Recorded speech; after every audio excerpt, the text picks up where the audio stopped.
hun thim pe na pat ei ko dok ta happy na hoang sunga umli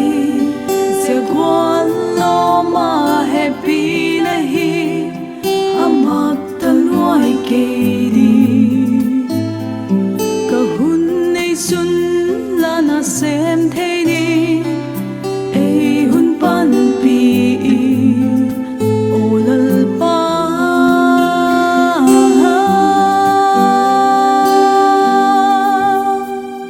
a happy na te hi a lo pi chia gen chan ding kwa le boy ka hun pa khi happy na lo pi kia din dam na a thi san